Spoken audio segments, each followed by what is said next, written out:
Hello dear Nikon girls and boys, and welcome to the review about the Nikkor 70-200mm 2.8e f/LED VR lens. A great lens for sharp photos and lightweight for such a focal length and aperture. Last but not least, a great working image stabilizer. If you ever had a 70-200mm with an aperture of 2.8 in your hands, you would have noticed that it can get quite heavy. You can feel the difference using the new Nikkor version with only 1430 grams. With 37 degrees Celsius outside air temperature and more, we went through Frankfurt to share our experience using the 70-200mm. We noticed a fast working autofocus system in combination with the D850 and great looking photos with lots of details.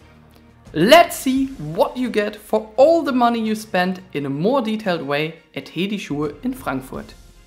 The lens hood is part of this package, so as a bag. Make sure not to lose this lens hood, since it might get expensive for a piece of plastic. Apart from that, it fits quite tight on the lens and did not get loose. Some more points for this lens, since you can keep all your filters if you are using already 77mm filters on other lenses. At least saving a bit of money here. There are 4 switches at the left side.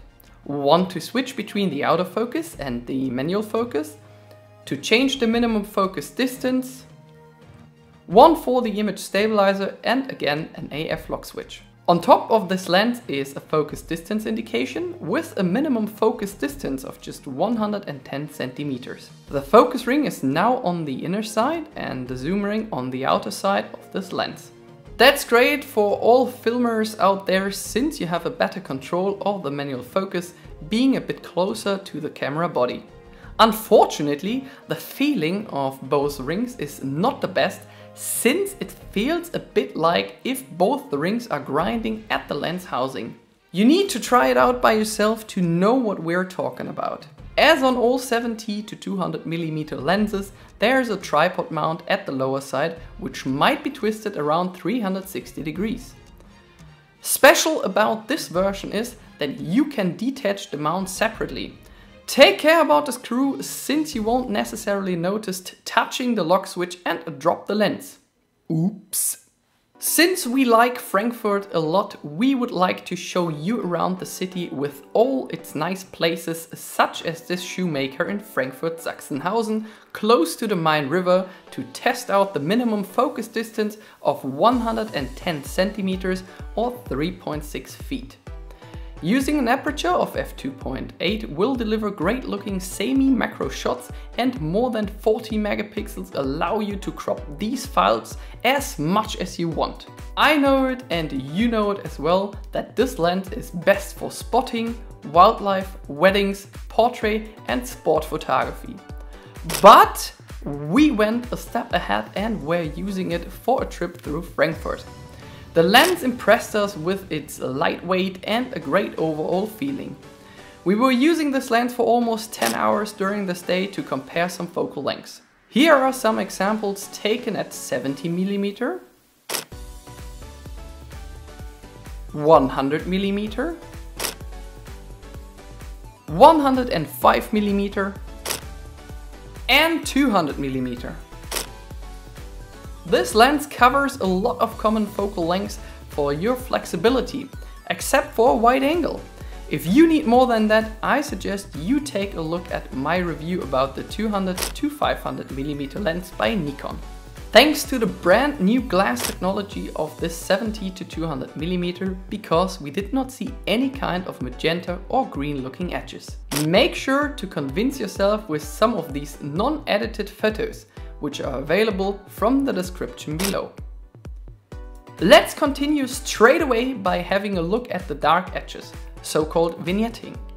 The least amount of vignetting will be seen at 70mm and the most at 200mm. The performance is almost the same at 70, 105 and 135mm at an aperture of 4. At 200mm you need to drop down to f5.6 to get rid of the dark edges. For all other apertures, I can highly recommend to use Adobe Lightroom. We did not want to go again to the zoo, so we decided to stop at the Main River to get some birds onto the D850 sensor. Thanks to all the birds who helped us to make this video great again. The 70 to 200mm has an extreme good autofocus in combination with the D850 to take all kind of wildlife photos, especially of fast moving birds and ducks. We did not hear any annoying autofocus sound that might disturb any kind of animal in their normal environment. Using the fastest aperture of f2.8 allows you to take great photos and videos at twilight. I love to use the aperture to blur out the background, which looks fantastic if you can get as close as we did to your subjects. The sharpness was outstanding, which will be discussed in a few moments. Nikon calls their image stabilizer VR, which stands for vibration reduction. For you, I went across the city to take all kinds of examples in 1080p and 4K. The vibration reduction allows you longer exposure times during low light shootings and is ideal for video recordings at focal lengths such as 200mm. Two modes will help you to achieve the best results.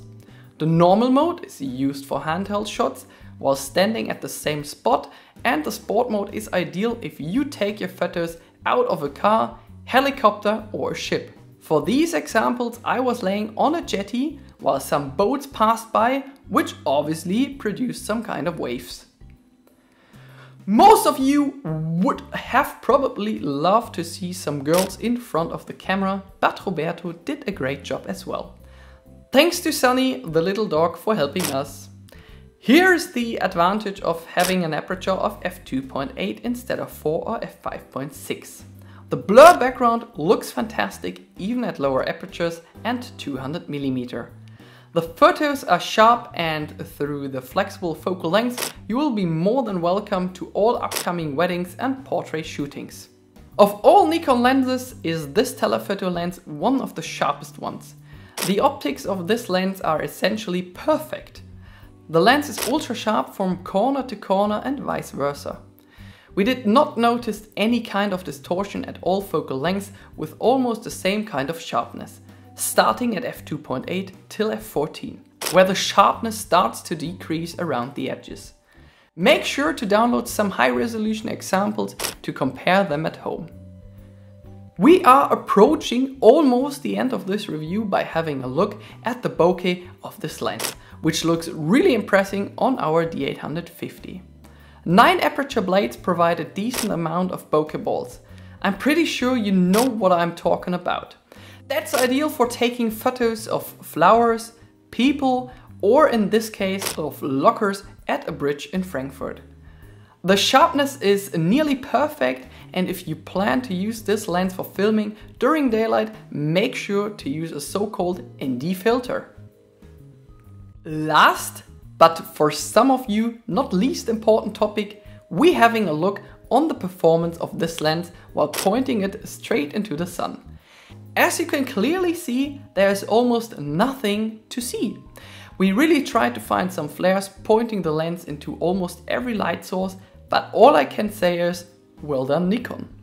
That's it, girls and boys, with the review about the 70 to 200mm f2.8e FLED VR. Bless you. It's almost a perfect lens, which should be the case anyways for this price. Sharp photos are guaranteed. The vibration reduction will probably inspire all photographers and filmmakers. We love to see the fantastic looking blur background, and the fast working autofocus helped us spotting planes, animals, and to capture great looking photos on a next wedding. Stop and shop local at Frankfurt's best camera store, GM-Foto, near the airport. Thanks a lot to Roberto, who helped me to review this lens, and you guys for the support. Let's say goodbye in German, tschüss, and I hope to see you soon.